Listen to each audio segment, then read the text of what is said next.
여자는 두 손을 책상에 올려놓는다. 손톱 검사를 기다리는 아이처럼 굳은 자세로 고개를 수그린다. 남자의 목소리가 강의실에 울려 퍼지는 것을 듣는다. 고대 히라보에 수동태와 능동태 말고 제3의 태가 있다는 것. 지난 시간에 잠깐 설명했지요? 그녀와 같은 줄에 있는 남학생이 힘주어 고개를 주걱거린다. 뺨이 퉁퉁하고 이마에 잔뜩 여드름이 익은 영리한 장난꾸러기 같은 인상의 철학과 2학년생이다. 여자는 창 쪽으로 고개를 돌린다. 의예과를 간신히 졸업하긴 했지만 타인의 삶을 책임지는 일이 적성에 맞지 않아 포기하고 의학사를 공부한다는 대학원생의 옆 얼굴이 보인다. 턱이 겹쳐지는 통통한 얼굴에 검고 동그란 뿔테 안경을 낀 거구 그는 언뜻 보기에 태평한 성격이어서 쉬는 시간이면 여드름투성이의 대학생과 낭낭한 목소리로 끝없이 실없는 농담을 주고받으며 시간을 보낸다. 그러나 수업이 시작하는 즉시 그의 태도는 바뀐다. 실수를 두려워한다는 것, 매 순간 긴장하고 있다는 것이 역력히 드러난다. 우리가 중간 태라고 부르는 이 태는 주어에 재기적으로 영향을 미치는 행위를 표현합니다. 창밖으로 살풍경한 연립주택들이 드문드문 주황빛 전등을 밝히고 있다. 아직 잎이 나지 않은 어린 하렵수들은 검고 깡마른 가지들의 윤곽을 어둠 속에 숨기고 있다. 그 황량한 풍경을, 거구의 대학원생의 겁먹은 얼굴을, 히라버 강사의 핏기 없는 손목을 그녀는 묵묵히 응시한다. 20년 만에 다시 온 침묵은 예전처럼 따뜻하지도 농밀하지도 밝지도 않다. 처음의 침묵이 출생 이전의 그것에 가까웠다면 이번의 침묵은 마치 죽은 뒤의 것 같다. 예전에는 물속에서 어른어른한 물밖의 세계를 바라보았다면 이제는 딱딱한 벽과 땅을 타고 다니는 그림자가 되어 거대한 수조에 담긴 삶을 바깥에서 들여다보는 것 같다. 모든 언어가 낱낱이 들리고 익히는데 입술을 열어 소리를 낼 수 없다. 육체를 잃은 그림자처럼 죽은 나무의 텅 빈 속처럼 운석과 운석 사이의 어두운 공간처럼 차고 희박한 침묵이다. 20년 전 모국어가 아닌 낯선 외국어가 침묵을 깨트리리라고 그녀는 예상하지 못했었다. 지금 그녀가 이 사설 아카데미에서 고대 히라보를 배우는 것은 이번에는 자신의 의지로 언어를 되찾고 싶기 때문이다. 함께 강의를 듣는 학생들이 원서로 읽기를 원하는 플라톤과 호메로스와 헤로도토스, 속화된 헬라어로 쓰인 후대의 문헌들에 그녀는 거의 무관심하다. 더 낯선 문자를 쓰는 버마어나 산스크리트어 강좌가 개설되어 있었다면 주저없이 그것들을 들었을 것이다. 예를 들어 사단한 의미를 가진 동사에 중간태를 쓰면 무엇을 사서 결국 내가 가졌다는 것을 의미합니다. 사랑하다 라는 동사에 중간태를 쓰면 무엇인가를 사랑해서 그것이 나에게 영향을 미쳤다는 뜻이 됩니다. 영어에 himself라는 표현이 있죠. 히라보에서는 himself 없이 이 중간태를 사용해서 한 단어를 말할 수 있습니다. 이렇게 라고 말하며 남자는 흑판에 쓴다. 흑판에 적힌 문자들을 곰곰이 올려다보다가는 그녀는 연필을 진다. 공책에 그 단어를 옮겨 적는다. 이렇게 규칙이 까다로운 언어를 그녀는 접해보지 못했다.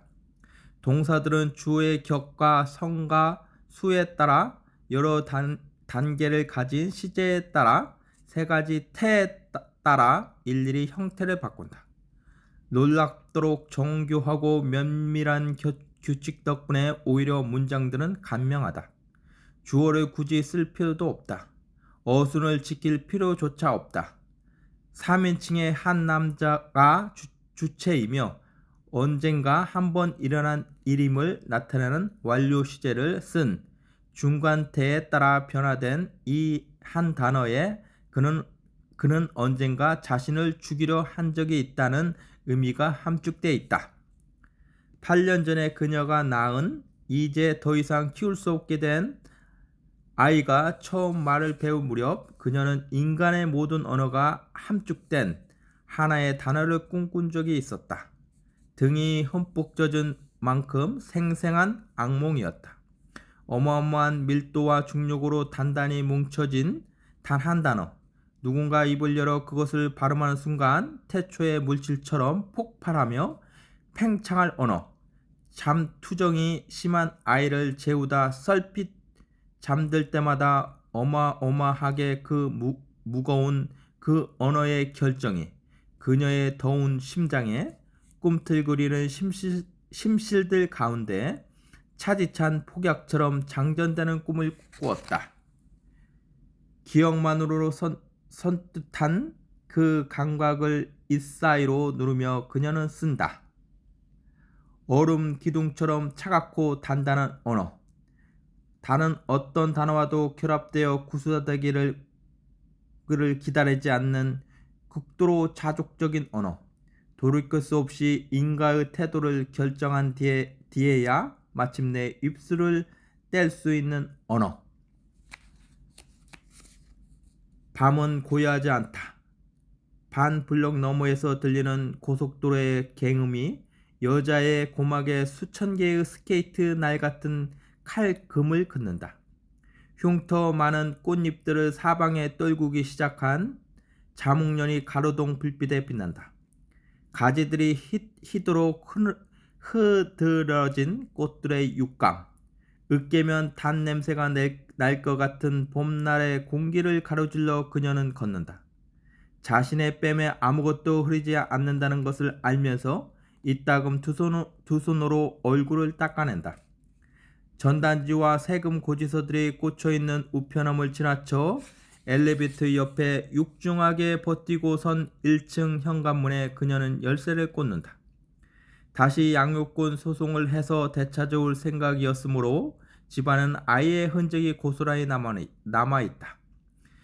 낡은 천소파 옆의 낡은 책상에는 3살 때부터 익힌 그림책들이 꽂혀있고 동물 스티커로 장식한 골판지 상자들에는 크고 작은 레고 부속들이 그득하다.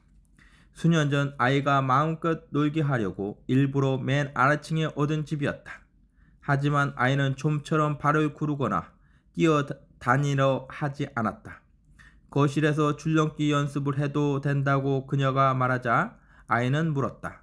지렁이랑 달팽이들이 시끄러워하지 않을까?